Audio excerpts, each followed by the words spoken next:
I hope you guys are having a good day. Welcome in, Swagat. Today we're going to be talking about Remnant. This is my first time playing. This is Remnant 1. I know there's 2 already out and they dropped DLC for that. I should be playing that shortly, but I wanted to put this out first. Just my thoughts and opinions on the full game and the 2 DLCs and 1 little update or expansion that they put out. All right, let's get into it. In Remnant, your character is sent on a journey to find a tower, but your boat crashes and you find yourself washed up on an island. Next, you hit the tutorial. Tutorial is basic. They show you how to sprint, crouch, use consumables, and also melee. You get overwhelmed by enemies. Help that man! And saved by a survivor of the 13th ward. Because they saved my life and they brought me to safety, I decided to listen to their commander, and she told me that they needed help around the base. So I decided to help. The first mission she gives us is to turn on the reactor. So we head down to basement 1.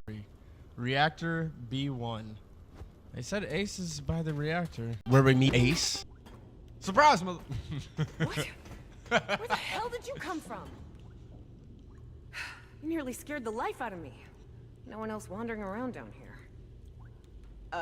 You're not from around here, are you? You have pretty Name's eyes. Ace. I had some feelings about Ace, but when you meet Ace, she then gives you the choice of archetypes, depending on the weapon you picked. This just gives you your start off set. You can change your weapons at any time, change your armor at any time, and abilities as well. But this is just your beginner set. Once you turn on the reactor, you then head back to Commander Ford. So Commander Ford gives you a key, and you use this key to go activate the Red Eye. The Red Eye is a tool used for planetary/dimensional travel. Commander Ford also lets us know that her grandfather, who knows more about this whole situation, is still out there and might be alive. So the whole goal of the game is to find Commander Ford's grandfather, which is kind of weird because they're both called Commander Ford. Like, they're both commanders and their last name, their family name is Ford. It's a little weird. So I'm gonna refer to her as Commander Ford, and I'm gonna refer to him as OG Ford. I hope that's not confusing. Before getting set off to the Red Eye, you meet the rest of the group that's here at Ward 13.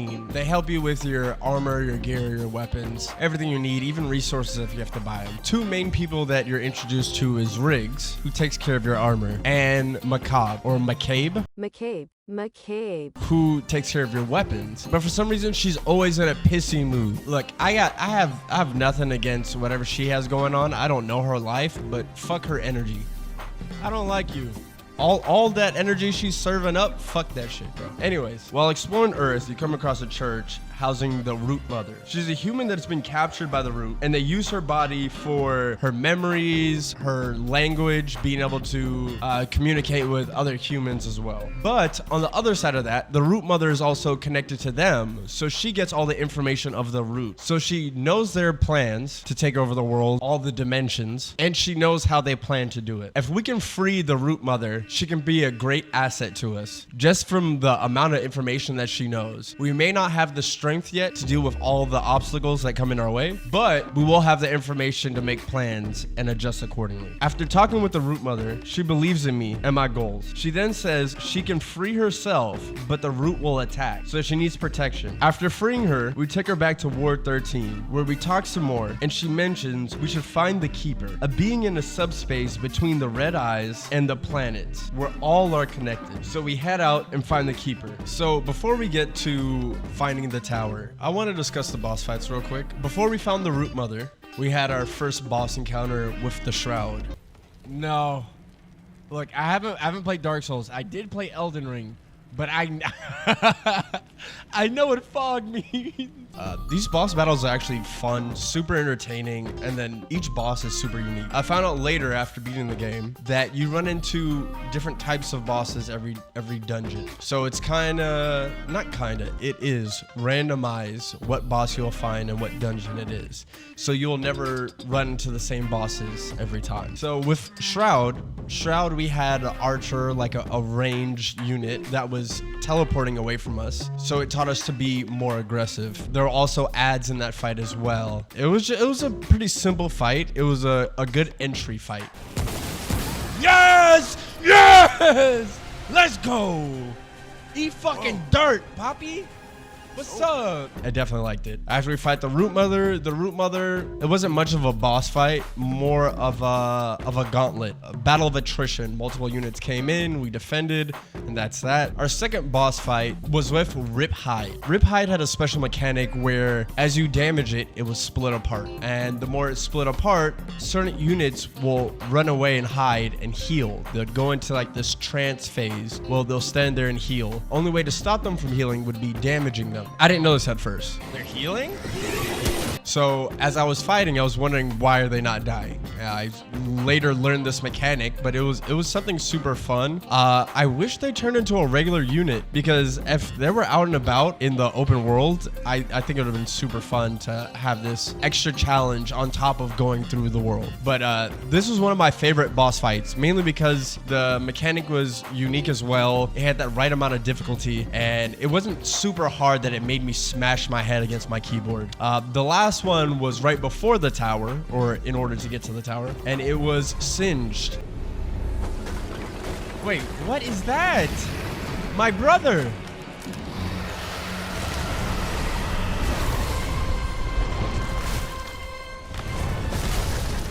Roots turn into dragons? You kidding me?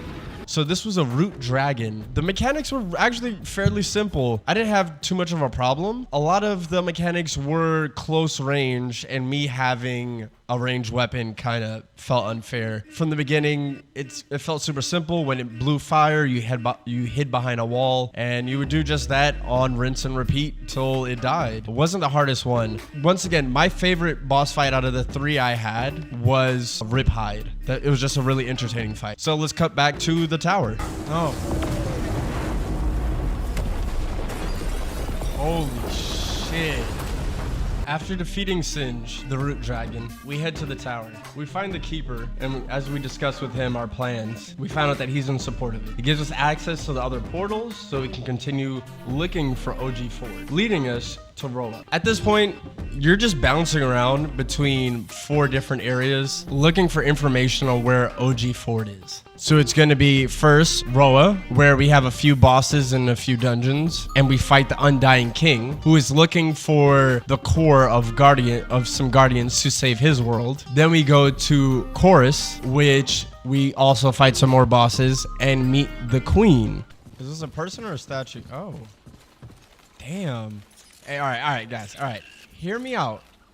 Greetings, outsider. The Queen there is also on the same mission as the Undying King to get a core to save her land and strengthen her forces of her insect-type kingdom. I get, yeah, they're insects. They're insects. All right. And last but not least, we go to Yasha. And Yasha is where we find OG Ford. We start off by looking for one of his previous comrades who said he was imprisoned by the Yasha Queen. After fighting OG Ford, he gives us a key to Ward 17. We head back to Ward 13 and use a portal to go into Ward 17. From there, we find there's an experiment going on with kids. Throughout the main game, you find notes that hint at these experiments that have been happening, but they're kind of vague, or maybe I'm just kind of dumb. I guess they come to the conclusion that they're experimenting on kids, and these kids got connected to certain deities or whatever, and this kid in particular was connected to the root, and the root used this child to spread its influence over the world and through dimensions. So we find the original kid, and as we go to possibly rescue him or her, we end up getting to a boss fight. The boss fight I initially thought was easy, but silly me. Oh wait, oh shit.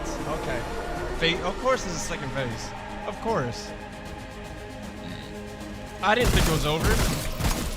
There's, of course, 2 phases to the boss. That's really it. After that, they hint at some other kids who had different powers or different connections to different entities. And that's really the end of the game until we get to the DLC. So hopping right into the DLC, I made a mistake. I guess there's only 2 DLCs. So this DLC has us coming back to War 13, which OG Ford is back in there. And he tells us like it's been 30 years since he's been out here fighting. So he's not going to fight anymore. He's going to spend some time in War 13. 2013 and with his daughter. So he sends us on a mission. Apparently, there's a subject 2923 who has the ability to fight back against the root. So our goal is to find her and bring her back and have her help us finally get rid of the root and what's controlling the child we beat last time, aka the Dreamer. So we start off going to Earth and we're looking for the first ward. Once we find the first ward, we fight our way through the route in order to get to a portal that takes us to an unknown frozen area. The main theme for the DLC is these rat enemies. Not a fan. Like, I fuck with Master Splinter, but rats, I'm not. I don't know if you guys remember like this like early 2000s horror movie called Rats. No, it wasn't called Rats. It was called Wilbert. Ever since then, I do not fuck with rats. I've been to New York. I had rats attack my family once. I never recovered, so that's a no-go for me. But overall, the DLC was pretty simple. It gave an actual conclusion to the base game, a more satisfying ending. We have some more boss fights. Some of these boss fights are actually pretty cool. So the first boss I came across was Tien. I'm pretty sure I'm saying that right. Tien the Rat Assassin. This boss fight was similar to Shroud, but Tien was way quicker. He was jumping around, throwing knives everywhere. There were honing knives, and sometimes he'll jump down, swipe your legs out from underneath you with his tail. Oh my god. And then there were ads as well. It was a fun fight. Come on. I've been trying. Did you just kick me in my fucking chest? Tired as muck. There wasn't anything particularly hard about it, no special mechanics or anything like that, but just overall, just a general fun fight. The second one I came across, this is on the opposite spectrum, was Obrick. Obrick, I'm gonna call him Obrick the Berserker. So first half of his health, he's a general, like a tank. I think his actual name is the Shield Warden. He'll come towards you with a shield, he'll do a shield bash. Sometimes he'll slam down his shield and ice will come down and some stuff like that. After his second half, he goes in like a enraged phase and he's just charging left and right. He is smashing you. I definitely had problems with this. There were bosses before that were melee and they were just slow. You just keep your distance. But with him, he would get in your face constantly and you would either run out of stamina from trying to roll away from him, or you'll just stall out the fight just because you're running away from him so much. Spend so much time running away that you won't be putting shots into him. I thought this was a really fun fight. I enjoyed this one. This was my top tier. And number 2, if I had to make a tier list, would be Broodvok,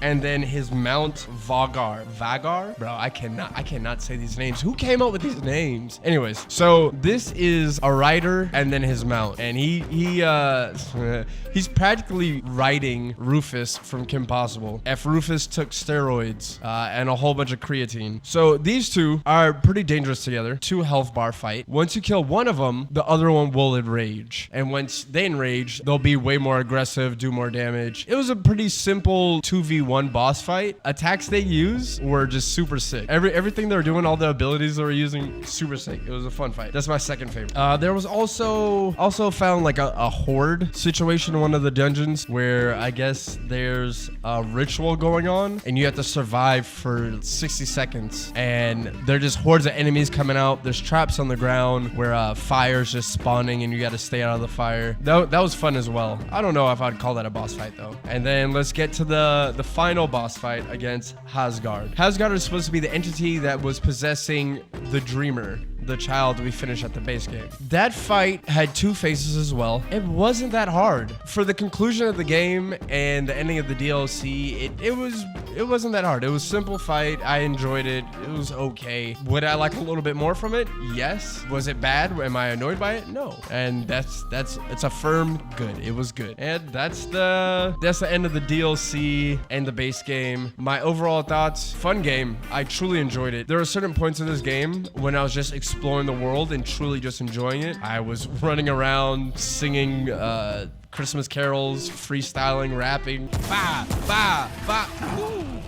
Try me, motherfucker. I got a shotgun waiting for you. I take your friends and put them down and load another round. Oh, god damn it. All out. Oh, shit, and load another round for you. Whatever you want to call it, I definitely enjoyed it. I'm really excited to play the second one and see what changes they made. I love the gunplay. I could definitely go into my build further and optimize it better, but I think I'm good here. There's just a ton of games to play. I got a whole backlog of stuff that I've missed from years ago that I haven't played. I got to figure out a way to play them or something. But that's really it. Thank you guys for watching. Enjoy the rest of your day, your weekend, your week, and be safe.